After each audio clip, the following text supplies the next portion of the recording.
Mesdames, messieurs, coaster fans ou amateurs de sensations, bonjour et bienvenue dans cette nouvelle vidéo où pour la première fois, vous pouvez voir ma tête. Ça peut surprendre un peu au début mais vous allez très vite vous y habituer, je vous l'assure. Ceci est un nouveau concept qui arrive sur la chaîne YouTube et il sera très simple. Je vais revenir sur différentes visites de parcs que j'ai pu effectuer avec un avis détaillé et constructif, mûrement réfléchi. Pas sûr que je me fasse vraiment beaucoup d'amis avec ce genre de vidéo moi. Mais trêve de bavardage, pour cette première vidéo, nous allons prendre la direction de l'Italie pour un trip que j'ai pu effectuer en novembre 2022.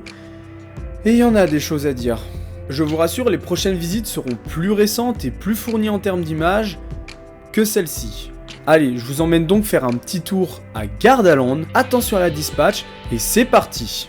C'est après 30 minutes de marche entre Peschiera del Garda, là où nous logions, et le parc, que nous arrivons enfin devant l'entrée. C'est une journée plutôt correcte qui nous attend, moi et ma copine, malgré le monde attendu en ce jour de Toussaint, et la pluie qui devrait s'inviter en fin de journée. Gardaland est un parc italien ouvert en 1975 au bord du lac de Garde. Celui-ci possède 34 attractions et est aujourd'hui le parc italien le plus visité, avec un total de 2,5 millions de visiteurs. Il possède notamment 2 coasters de chez Bolliger & Mabillard, dont le premier Wing Coaster de l'histoire. C'est donc hypé que nous entrons dans le parc avec 10 minutes d'avance et attendons dans la zone médiévale. Nous en profitons pour observer la zone qui est de très bonne facture et dont l'ambiance est renforcée par les décorations d'Halloween. Puis 10 heures arrivent et c'est parti. Premier objectif, le train de la mine locale, Mammouth. Seulement, beaucoup trop de monde s'engage dans la file d'attente et hors de question d'attendre 45 minutes dans la matinée. Bon bah, on repassera, ou pas. Nous continuons donc notre chemin pour tomber sur la première grosse bébête de la journée, Oblivion, The Black Hole. Cette montagne russe, ouverte en 2015, est un modèle appelé Dive Machine de chez B&M. Ici, personne à l'horizon, nous entrons donc dans la file d'attente thématisée sur l'univers spatial. On arrive rapidement en gare et c'est parti. Après le lift, on arrive sur une partie plate qui nous donne une magnifique vue sur le lac, puis on s'arrête. Et d'un coup, on tombe dans le vide. Le train nous tire pas mal vers le bas grâce à sa chute de 40 mètres inclinée à 87 degrés. On passe ensuite dans un tunnel pour arriver sur un Immelmann très soft en sensation, puis une bosse qui procure un airtime plutôt sympathique, avant d'entrer dans une hélice à 270 degrés qui te plaque dans le siège avec des jets positifs intenses. Puis une Earthline Roll passée à moyenne vitesse qui t'expulse du siège pour arriver sur les freins finaux. Alors globalement, c'est une bonne machine avec des sensations intenses et variées, et à aucun moment le coaster ne vibre. Cependant, qu'est-ce que c'est court, à peine le temps de se dire waouh c'est trop cool, que le coaster s'arrête déjà. Alors oui, c'est typique des dive machines, mais là avoir 1 ou 2 éléments de plus n'aurait pas fait de mal. Cela reste quand même une bonne machine validée par le duo. Après 2 tours de celui-ci, nous continuons à nous balader dans le parc et nous pouvons observer l'un des plus gros problèmes de celui-ci. C'est le bordel. T'arrives sur une place où d'un côté t'as une montagne avec Mammouth, de l'autre un avion de chasse avec des couleurs criardes avec Blue Tornado, et enfin une jungle avec un temple maya. Toutes les thémas se chevauchent et empêchent vraiment d'être emporté dans l'histoire d'une attraction. Nous choisissons donc d'aller vers la zone Maya pour aller faire Jungles Rapid, un raft plutôt bien thématisé. En effet, nous décidons de faire toutes les attractions aquatiques le matin pour éviter le monde qui vont s'y ruer dans l'après-midi. Jungle Rapids est un raft Intamin ouvert en 1999 et d'une longueur de 600 mètres. Celui-ci nous emmène à travers une balade dans une jungle pour y découvrir des animaux, des décors mayas ou encore le cœur d'un volcan ardent. Les décors sont plutôt beaux et bien organisés malgré quelques éléments à moitié laissés à l'abandon. On dira rien. En revanche, c'est bien un raft européen, ça ne mouille pas du tout. Ne vous attendez pas à un raft américain, hein, ça c'est sûr. A noter ce tourbillon en plein milieu du raft qui ne sert à rien. Hormis cela, Jungle Rapid c'est validé avec notamment une bonne son vraiment qualitative qui permet une immersion vraiment poussée.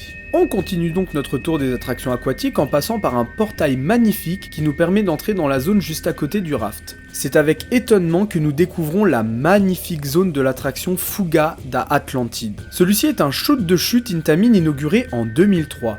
Ce super splash nous offre un total de 2 chutes espacées par un parcours en bateau dont vont se succéder de nombreux décors avec notamment une immense statue de Neptune très impressionnante. C'est magnifique. Chapeau aux équipes artistiques du parc. Cependant, parlons de l'utilité du parcours dit coaster. Parce que vous m'excuserez, mais prendre un lift à câble en plus, tourner à 180 degrés et chuter, on a vu mieux quand même. Surtout qu'on ne le fait pas une, mais 2 fois ce truc. De plus, comme pour le raft, ne vous attendez pas à être trempé, les 2 splashs ne mouillent quasiment pas. J'ai pris plus d'eau lors des descentes avec les petites gouttes d'eau qu'on t'envoie dans la gueule que lors du splash. C'est donc conquis par la thématisation mais un peu déçu du parcours que nous sortons de Fugad à Atlantide.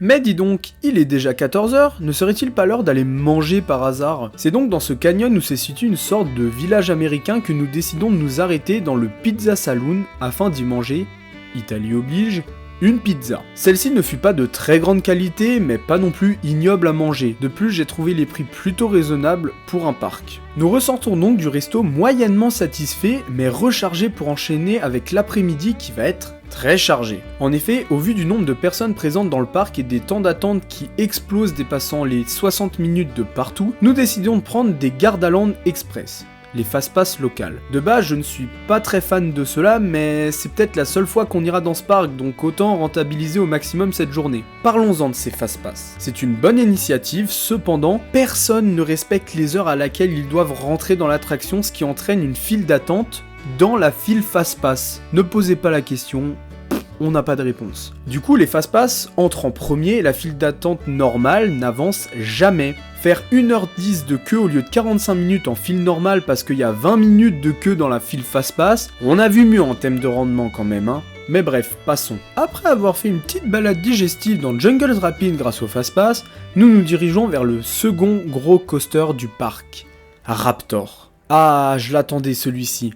Raptor a ouvert en 2011 et fut le premier modèle de wing coaster de chez B&M. Cette montagne russe prend place au milieu d'une zone thématisée jungle avec une très forte inspiration de Jurassic Park. Y a pas à chier, c'est beau bordel. Allez, on utilise le fast-pass et on arrive dans la gare qui ressemble à un hangar avec de la déco plutôt bien choisie et hop, on monte à bord du train. On enchaîne avec le lift, puis une première drop qui ne procure pas beaucoup de sensations car peu inclinée, à part si on est à l'arrière du train. On descend dans le petit canyon avant de remonter, virage à gauche relevé où on sent bien cette sensation de vol, puis on redescend dans ce même canyon où se situent les gens avant d'entamer la meilleure figure du parcours, le corkscrew. Celui-ci s'effectue en montant après être ressorti du canyon pour revenir dans la zone jurassique. Le train frôle le sol avant de t'expulser vers le haut, c'est vraiment très satisfaisant à faire. Puis le train enchaîne au-dessus de la gare avec des petites bosses et virages toujours en frôlant le sol pour arriver sur un zéro G-roll sympathique, puis 2 virages avant d'arriver sur une inline twist qui se passe lentement entre les décors et dont les sensations d'hang time sont très satisfaisantes. Fin de parcours. Globalement, c'est un très bon roller coaster, mais qui ne fera pas forcément l'unanimité auprès de tout le monde. En effet, celui-ci possède des inversions qui se ressemblent beaucoup et se répètent. De plus, la dernière figure qui procure un hang time, en gros une sensation de tomber au ralenti et de ne plus être retenu que par le harnais, peut déstabiliser les novices en sensation. Globalement, je dirais que la première partie est vraiment top, mais la suite est presque anecdotique. Et encore une fois, qu'est-ce que c'est court ? Certes, c'est un prototype, mais quel dommage de ne pas avoir plus varié les sensations, d'autant plus que le harnais avec la veste te plaque tellement dans le siège que c'est difficile de profiter pleinement. Pour finir, je veux féliciter B&M car malgré que ce soit le premier wing coaster, celui-ci ne vibre pas du tout même 11 ans après. Et je peux vous dire que c'est pas toujours le cas chez la concurrence et on va vite s'en rendre compte avec la suite du programme. C'est ainsi que nous quittons donc Raptor avec une grande satisfaction pour prendre la direction du fond du parc. Nous passons donc devant la nouveauté 2022 de Gardaland, Jumanji The Adventure, qui, encore une fois, est parfaitement bien intégré dans le parc, ça je peux vous le dire. Hein. Celui-ci est un dark ride sur le thème du film Jumanji que nous n'aurons pas l'occasion de faire car 180 minutes d'attente sur toute la journée, tant pis, ce sera pour une prochaine visite. On continue à s'enfoncer dans le parc jusqu'à arriver devant le monstre, le démon, la hantise de tout coaster fan. Shaman. Cette montagne russe de chez Vekoma est un modèle de double loop corkscrew ouvert en 1985. Il existe un modèle similaire à Efteling sous le nom de Python qui fut retraqué en 2018 afin d'être plus fluide. Gardaland a donc voulu faire la même chose en 2020-2021. Cependant, comment dire, je pense qu'une vidéo vaut mieux que des paroles. Parlons-en. La première drop, ok. Les 2 loopings après, ok. Long virage sur la droite qui passe assez bien. Premier corkscrew, ça va. Et là, quand tu sors du deuxième, que dire ? Comment c'est possible de faire un truc pareil ? Le train te met un taquet, mais ça doit être puni par la loi un truc comme ça. Louper un retrack au point d'être pire que celui de l'origine, waouh. Bref, la dernière Helix est aussi catastrophique, mais en fait t'as tellement mal du taquet que tu viens de te prendre que tu t'en rends même pas compte. Pourtant on était prévenus hein, mais ça a pas suffi. Ah, et autre chose Gardaland, hein. Virez-nous ce truc là, c'est aussi interdit par la loi normalement, c'est dégueulasse. Donc, après avoir perdu 3 vertèbres, nous prenons donc la direction de la zone de Kung Fu Panda pour aller faire... Ah bah non, 50 minutes d'attente pour une Wild Mouse et un Kiddie Coaster. On aime les crédits, hein, mais on n'est pas sadomaso non plus. Hein. En tout cas, la zone est plutôt bien thématisée malgré qu'elle n'ouvre qu'à partir de 12 h. Pourquoi? Aucune idée, encore une fois. On retourne sur nos pas pour passer devant ce magnifique cinéma 4D, dont nous n'entrerons pas à l'intérieur, pour nous rendre en direction d'une attraction comprise dans le Fast Pass. Une tour de chute signée Intamin d'une hauteur de 40 mètres avec un pré-show propre dans un couloir type station spatiale. Pour ce qui est du ride, ça casse pas 3 pattes à un canard, mais ça reste efficace pour soulever le bide. Une tour de chute, quoi. Dirigeons-nous maintenant vers l'entrée du parc pour aller faire la Madhouse locale, la bien nommée Magic House. Celle-ci se situe dans une zone, comment dire, particulière? Difficile de savoir si c'est moche ou correct, tout dépend de vos goûts. Pour celle-ci, rien de très impressionnant. Un pré-show en italien dans un décor simple mais efficace, puis on entre dans l'attraction. 2 minutes durant lesquelles la salle et la nacelle bougent et jouent sur nos sens, et voilà. Attention à ce type d'attraction quand même, ça peut déstabiliser et donner pas mal la nausée. Allez, c'est l'heure d'aller faire la dernière attraction comprise dans le Fast Pass, celle que tu ne veux pas faire, Blue Tornado. Pour celle-ci, pas de doute, elle va terminer le travail de destruction qu'a commencé Shaman. Ouvert en 1998, ce LCLC de chez Vekoma possède une particularité en plus des autres, une Helix en plus à la fin de son parcours. Et bah, c'est pas celle-ci qui va permettre d'augmenter sa qualité, hein. Pas besoin de vous donner un avis sur une abomination pareille, à part vous dire de foutre ce truc à la casse. Et en plus, c'est moche, mais changez-moi au moins la peinture, merde. Bref, après un mal de chien dans tout le corps, nous repartons vers d'autres rides en espérant oublier celui-ci.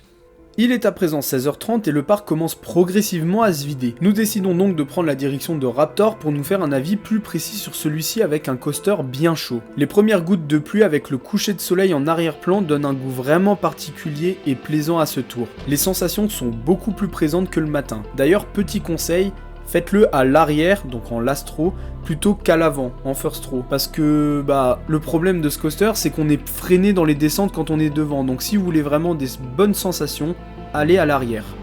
Un dernier tour d'Oblivion à la nuit tombée, et bordel, qu'est-ce que c'est kiffant. Malgré sa durée très courte, celui-ci reste très présent, et pour ce dernier tour, les sensations étaient décuplées par rapport au matin. Je pense que c'est la meilleure machine du parc en termes de sensations. Allez, petit kiff avant la fermeture, on court pour aller vite refaire un dernier tour de Raptor de nuit pour clôturer la journée en beauté.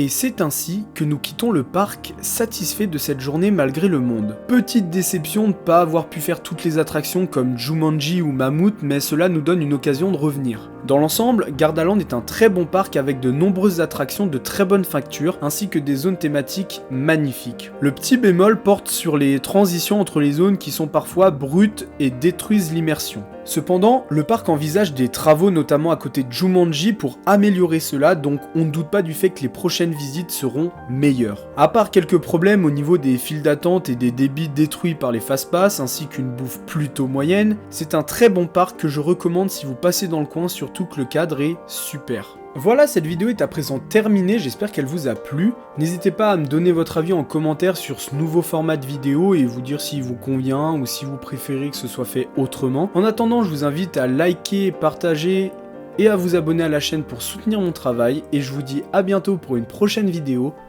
Ciao!